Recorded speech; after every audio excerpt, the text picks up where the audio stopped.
Bismillahirrahmanirrahim. Assalamualaikum warahmatullahi wabarakatuh. Alhamdulillahi rabbil alamin. Wassalatu wassalam asrafil anbiya wal mursalin nabiyina Muhammad wa ala alihi washabihi wasallam ajma'in. Allahumma fa'alam alamtana wa zidna ilma. Allahumma inna as'aluka ilman nafi'ah wa rizqan thayyiban wa amalan mutaqabbala. Rabbi shrah li sadri wa yassir li amri wahlul 'uqdatam min lisani yafqahu qawli. Amma ba'du. Puji syukur kehadirat Allah atas karunia dan taufiknya kita bisa diberi istiqomah dalam talabul ilm, menuntut ilmu, dan juga murajaah, mengulang kembali materi-materi yang sudah dipelajari. Pada kesempatan kali ini insyaallah ana ingin murajaah materi yang sudah ana pelajari tentang apa itu mubtada. Maaf, belum bahas mubtada ya. Ana ingin membahas terkait isim ya. Isim dulu. Isim yang didasarkan kejelasannya. Oke. Maksudnya gimana? Izinkan diri ana menuliskan. Macam-macam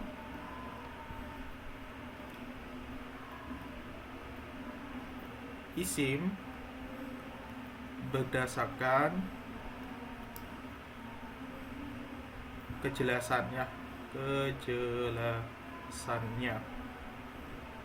Oke. Di sini terbagi menjadi dua. Itu yang pertama di sini adalah isim nakirah. Ya, isim nakirah.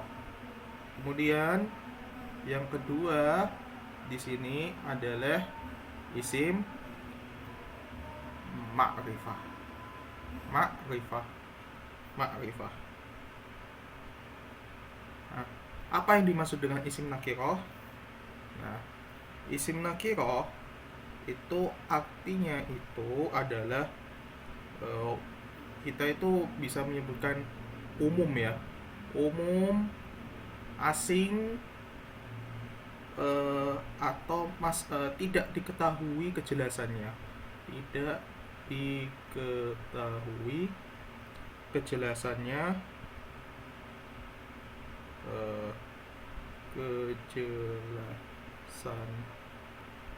ya, atau juga tidak di belum apa ya belum bisa tidak dapat ditentukan ya, belum dapat ditentukan kejelasannya.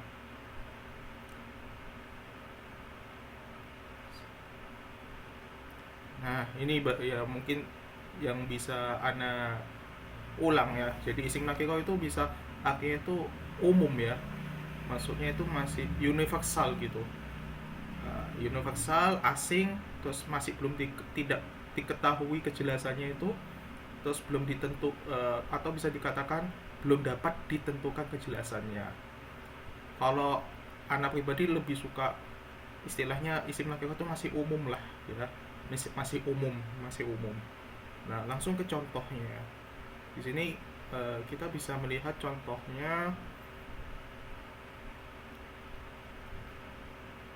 Contohnya adalah ja'a rajulun. Nah,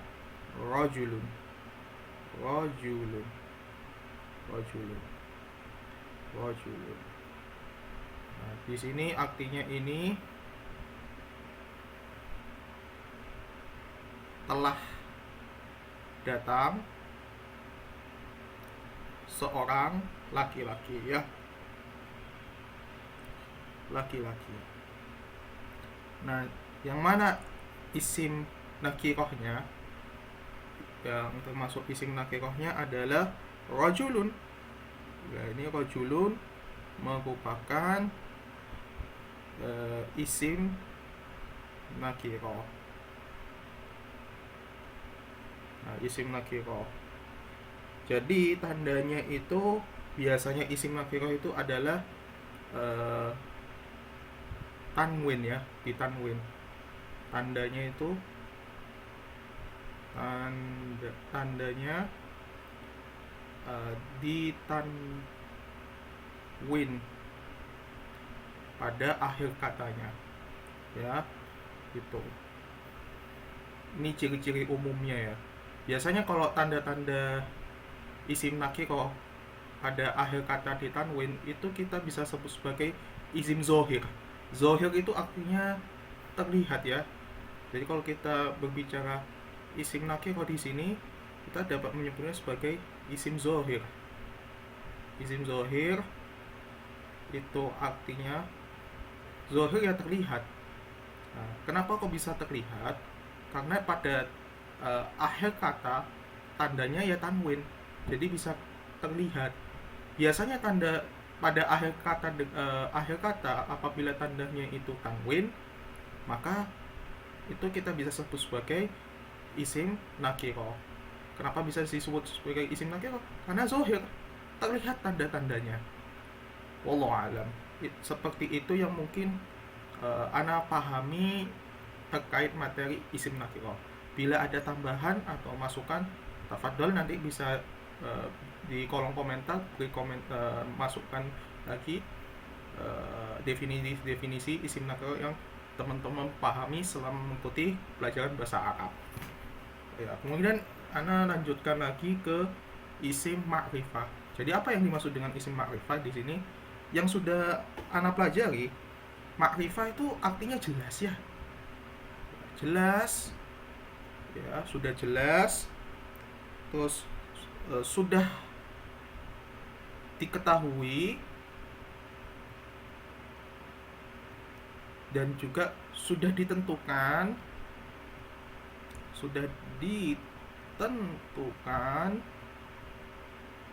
ya, sudah ditentukan ya, dan tidak asing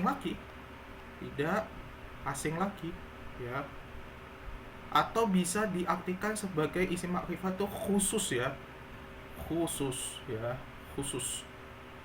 Contoh ya, kita langsung ke contoh saja. Contohnya di sini adalah ja'ar rajulu. Ja'a rajulu. Ja'ar rajulu.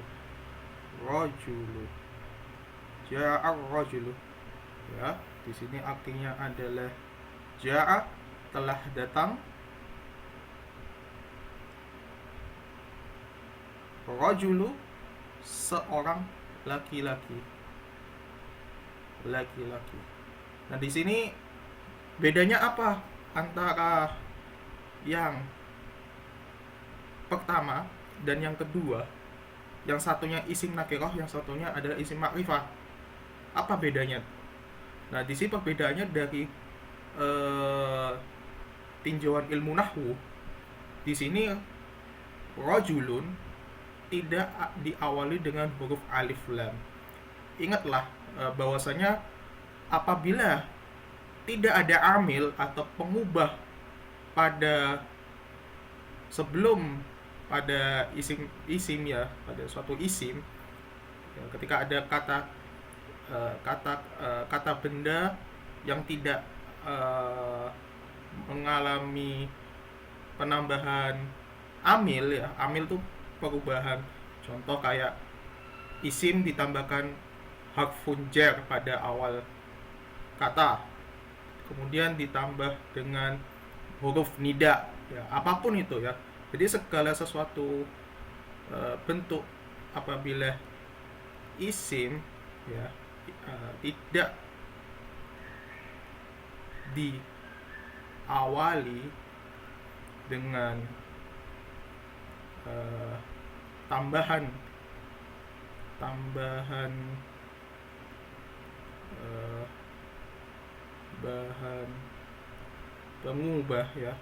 pengubah atau amil ya, seperti contohnya huruf jar, huruf nida huruf nida, kemudian ada istifham,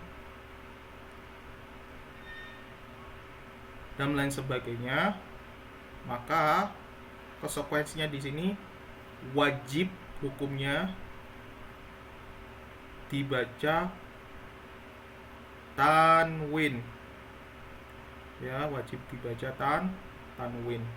Ini kaidah ya, mungkin bisa dicatat ya. Ini bahasa ana, semoga bisa dipahami.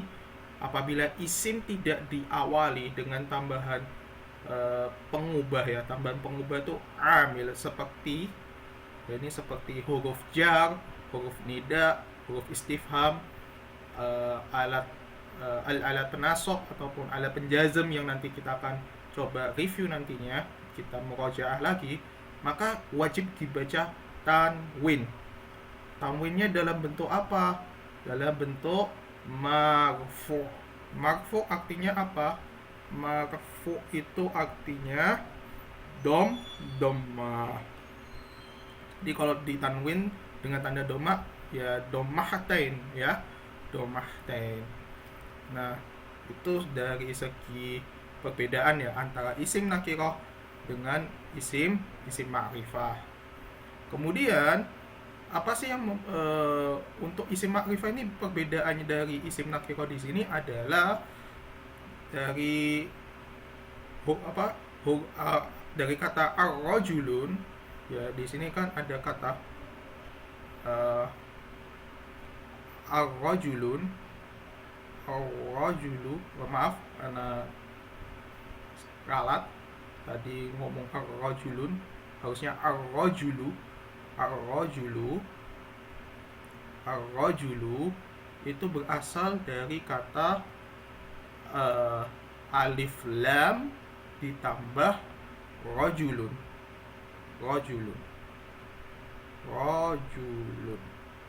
ya, rajulun. Ketika sudah ditambahkan huruf alif lam ya kepada kata rajulun, maka akan membentuk ar-rajulu ya, ar-rajulu. Konsekuensinya apa? Konsekuensinya di sini adalah dari tanda marfu'nya itu ada tanwin menjadi tidak tanwin ya. Dari domahtain maka dibaca domah saja ya. Jadi awalnya rajulun dibaca ar-rajulu. Kenapa kok dibaca ar-rajulu? Ada huruf alif lam di awal kata. Jadi perbedaan dari segi ini ya, ilmu nahwunya di sini adalah isim nakirah itu tidak diawali dengan huruf alif lam di sini ya. Tidak diawali dengan huruf alif lam, sehingga kita bisa mengetahui bahwasanya isim nakirah di sini memiliki suatu kaidah, bila tidak ada tambahan amil di awal kata seperti huruf jar, huruf nida dan istifham, maka wajib dibaca tanwin, ditanwin ya, maksudnya bacanya maksudnya pada akhir kata wajib ditanwin dalam bentuk marfu' dhammah ya. Jadi intinya di sini adalah dalam bentuk dhammahtain ya, dhammahtain. Nah, ini yang bisa ana coba pahamkan pada diri ana bahwasanya wajib dibaca dhammahtain dalam bentuk marfu'nya dhammah ya. Sedangkan pada isim ma'rifah ya, pada isim ma'rifah adanya huruf alif lam di awal kata rajulun menyebabkan pada akhir kata yang seharusnya dibaca tanwin wajib dibaca dhammah ya, dhammah saja tanpa perlu ditanwin. Dari rajulun menjadi ar-rajulu, haram hukumnya dibaca ar-rajulun ya, karena sudah ada huruf alif lam maka dibacanya ar-rajulu. Karena ada tanda alif lam di sini, maka akan membentuk isim ma'rifah, bukan isim nakirah lagi. Itu kalau kita membedakan dari segi ilmu nahwunya, ya, atau ya ilmu nahwunya. Nah, kalau dari segi makna bagaimana? Nah, kalau dari segi makna seperti ini ya. Untuk isim nakirah, jaa rajulun, ya. Jaa rajulun. Jaa rajulun. Telah datang seorang laki-laki. Ya, telah datang seorang laki-laki. Artinya, telah datang seorang laki-laki ini maknanya masih umum ya. Kita tidak tahu seorang laki-laki ini bisa orang yang kita tidak kenal ya. Jadi telah datang seorang laki-laki. Berarti kan kita tidak tahu ini seorang laki-laki siapa. Seorang laki-laki itu kan banyak ya. Ya bisa dari keluarga kita, bukan dari keluarga kita. Ya sehingga maksud dari seorang laki-laki dalam bentuk isim nakirah itu masih belum jelas. Ya, masih umum lah bahasanya. Seorang laki-lakinya itu masih umum ya. Seorang laki-laki itu masih umum, belum jelas ya, belum jelas. Sedangkan apabila untuk isim makrifah, bedanya di sini adalah sudah ditentukan ar-rajulu ya, jaa ar-rajulu, seorang laki-lakinya itu sudah jelas ya, ar-rajulu, ar-rajulu, ar-rajulu, ya sudah jelas, ya, sudah jelas ya, sudah jelas, dan sifatnya itu khusus, sudah khusus. Jadi ja'ar rajulu, telah datang seorang laki-laki, huwa mudar huwa al mudarrisu. Nah, itu kalau mau dilengkapi lagi ya. Tetapi kita sudah tahu ar-rajulu di sini merujuk pada satu orang yang sudah kita ketahui ya. Misalnya yang tadi ana contohkan, huwa al-mudarrisu, artinya ini seorang al-mudarris, seorang guru laki-laki ya. Berarti ini sudah jelas ya, jadi tidak umum lagi ya itu. Jadi mungkin membedakan antara isim nakirah dengan isim makrifah itu gampangannya seperti ini teman-teman yang ana pahami. Jadi kalau kita bertemu dengan isim nakirah, bahwasanya isim tersebut itu masih bersifat umum ya. Ya, umum. Contoh baitun. Contoh ya, baitun ya, baitun. Sebentar. Baitun. Baitun. Baitun ini merupakan isim nakirah ya. Nah, isim nakirah. Al-baitu, al-baitu, al-baitu, di sini al-baitu itu isim makrifah, makrifah. Nah, di sini kita sudah tahu ya bahwasanya baitun di sini kan masih umum ya. Rumah itu kan banyak ya. Ya bisa rumah si A, rumah si B, rumah si C. Jadi kita nggak tahu nih rumahnya itu rumah apa yang kita sedang bahas ini, kita masih belum tahu ini ya, belum bisa ditentukan, asing gitu ya. Jadi itu maknanya masih umum. Kalau sudah kita menambahkan huruf alif lam ya, menyebabkan membentuk dari nakirah menjadi makrifah ya, karena ada huruf alif lam di awal kata. Menjadi al-baitu, dari yang umum menjadi khusus, jelas. Hazal baitu, nah, ini sebuah rumah. Nah, sebuah rumah. Berarti sudah jelas nih. Yang menjadi pokok pembicaraan dan juga pokok pembahasannya itu sudah ada gitu. Berarti tertuju pada satu titik fokus pembahasan yang dibicarakan ya. Jadi sudah ada titik fokusnya yang ada pada saat kita menggunakan isim ma'rifah. Wallahu a'lam bishawab.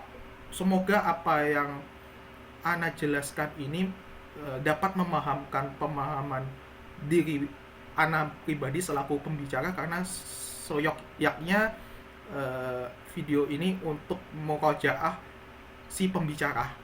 Apabila ada teman-teman ingin memberikan masukan dan tambahan, tafadhol bisa tulis di kolom komentar. Hal itu sangat membantu sekali untuk membantu pembicara ini untuk bisa lebih dalam untuk memahami perbedaan antara isim makrifah dan isim nakiroh. Semoga bermanfaat, dan afwan atas kesalahan Ana selama menyampaikan dan juga menjelaskan, dan semoga Allah mengampuni segala dosa-dosa kita selama menyampaikan materi tentang perbedaan antara isim nakiroh dengan isim makrifah. Dan insya Allah untuk video berikutnya Ana akan membahas tentang pembagian isim makrifah. Jadi isim makrifah tidak cuma diawali dengan alif lam, ya, ada pembagiannya. Semoga Allah memberikan kekuatan kita dalam mempelajari bahasa Arab. Syukron, dan kita tutup dengan kafaratul majlis. Wa subhanakallahumma wa bihamdika asyhadu an la ilaha illa anta astaghfiruka wa atubu ilaik. Wallahu a'lam bissawab. Wassalamualaikum warahmatullahi wabarakatuh.